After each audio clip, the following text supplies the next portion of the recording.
KBR news కి స్వాగతం. దీనికి ఒక చరిత్ర కూడా ఉంది. భారతదేశ స్వాతంత్ర ఉద్యమంలో విదేశీ వస్త్రాల బహిష్కరణ, స్వదేశీ వస్త్రాల్ని ప్రోత్సహించడం ఆ రోజు ఒక ఉద్యమ స్ఫూర్తితో ముందుకు తీసుకుపోయారు. అది కూడా ఈ రోజునే జరిగింది. ఆగస్టు 7వ తారీఖున మొట్టమొదటిసారిగా జరిగి అది వాడలా వెళ్లి అది కడకు క్విట్ ఇండియా మూవ్మెంట్ కింద ఏదైతే బ్రిటిష్ వారిని మళ్లీ పంపించే వరకు ఉద్యమం జరిగిందంటే ఆ స్ఫూర్తిలో ఇది ఒక భాగం అని చెప్పి కూడా నేను మీకు తెలియజేస్తున్నా. అదే మరి మన దేశంలో కూడా 2015 నుంచి ఈ యొక్క చేనేత అంతర్జాతీయ దినోత్సవాన్ని జరపాలని చెప్పి అనుకోవడం, కేంద్రంలో మోడీ గారు చేయడం, నేను ముఖ్యమంత్రిగా ఉన్నప్పుడు 2015 నుంచి ఈ కార్యక్రమానికి శ్రీకారం చుట్టాం. అది చాలా సంతోషం అని చెప్పి కూడా నేను మీకు తెలియజేస్తున్నా. ఒకే మాట చెప్తున్నా, ఈరోజు నేను వచ్చింది మీ అందరికీ భరోసా ఇవ్వడానికి వచ్చా. అందరితో సమానంగా చేనేత కార్మికుల్ని పైకి తీసుకొచ్చే వరకు ఈ ప్రభుత్వం నేను అండగా ఉంటామని మరొక్కసారి స్పష్టంగా మీ అందరికీ హామీ ఇస్తున్నా. నేను చాలా ఎన్నికల్లో చూశాను. ఏ ఎన్నికలు వచ్చినా కొంతమంది అటో ఇటో వెళ్లారు గాని చేనేత కార్మికులు మాత్రం మూకుమ్మడిగా బలపరిచింది తెలుగుదేశం పార్టీనే బలపరిచారు అన్ని ఎన్నికల్లో. అది ఆ రోజు సమైక్య ఆంధ్రప్రదేశ్ కావచ్చు, ఈ రోజు నవ్య ఆంధ్రప్రదేశ్ కావచ్చు, ఎప్పుడు కూడా ఎక్కడ చేనేత కార్మికులు ఉంటారో అక్కడ ఎప్పుడు తెలుగుదేశం పార్టీకి మెజారిటీ వస్తుంది, ఆదరణ చూపించారు. అది ఎప్పటికీ గుర్తుంటుందని చెప్పి కూడా నేను మీకు తెలియజేస్తున్నా. చేనేత రంగం ప్రభుత్వ నిర్లక్ష్యాలతో తీవ్రమైన సంక్షోభంలోకి వెళ్ళింది. అందుకే ఈరోజు చూస్తే గడిచిన ప్రభుత్వంలో తెలుగుదేశం ప్రభుత్వంలో అనేక కార్యక్రమాలు చేసి మిమ్మల్ని అందరినీ ఆదుకున్నాం. కానీ ఇటీవల ప్రభుత్వాన్ని మనం చూస్తే నేతన్న హస్తం పేరు చెప్పి మీకు అందే అన్ని రంగాల పథకాలను అన్ని రద్దు చేసే పరిస్థితికి వచ్చారు. అంటే ఏదో ఒక 24,000 రూపాయలు మీకు ఇస్తే దాంతోనే మీ జీవితాలు బాగుపడిపోతాయని, పెన్షన్ 3,000 ఇస్తున్నాం, ఇప్పుడు 4,000 ఇస్తున్నాం, కానీ నెలకు 2,000 ఇస్తే మీ జీవితాలు మారిపోతాయనుకోవడం ఏ విధంగా సబబోమని ఒక్కసారి ఆలోచించుకోవాల్సిన అవసరం ఉంది. అన్ని పథకాలని రద్దు చేశారు. అదే మరిగా సొంత మగ్గం ఉంటేనే చేనేత నేస్తమన్నారు. ఆప్కో ద్వారా కొనుగోళ్లు ఆపేసే పరిస్థితికి వచ్చారు. అదే మరి నూలు రంగుపై సబ్సిడీ కూడా ఎత్తేశారు. పావలా వడ్డీ రుణాలు తీసేశారు.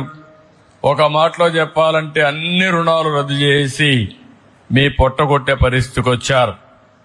ఈ రోజు గడిచిన ప్రభుత్వాన్ని మీరు చూస్తే కార్మికులకి, చేనేత రంగానికి 226 కోట్ల రూపాయలు అప్పు పెట్టే పరిస్థితికి వచ్చారు, బకాయిలు పెట్టే పరిస్థితికి వచ్చారు. కానీ ఒక్క మాట మీకు అందరికి గుర్తు చేసుకోవాల్సిన అవసరం ఉంది. చరిత్ర కూడా తెలుగుదేశం ప్రతిపక్షంలో ఉన్నా అధికార పక్షంలో ఉన్నా ఎప్పుడూ చేనేత కార్మికులకు పోరాడిన పార్టీ తెలుగుదేశం పార్టీ అని మరొక్కసారి స్పష్టం చేస్తున్నా. 2007లో 3,072 కోట్లు చేనేత రంగం రుణమాఫీలు చేయాలని ఆనాటి కాంగ్రెస్ ప్రభుత్వం చెప్పి మోసం చేస్తే గట్టిగా పోరాడాం. ఇప్పటికి కూడా నాకు గుర్తుంది. 2000 మేము పోరాడిన పోరాట ఫలితంగా 2011 ఆనాటి ముఖ్యమంత్రి రోసయ్య గారు చీరాల్లో మేము వ్యతిరేకంగా ఉద్యమం చేస్తే 109 కోట్ల రూపాయలు మాఫీ చేయించాం.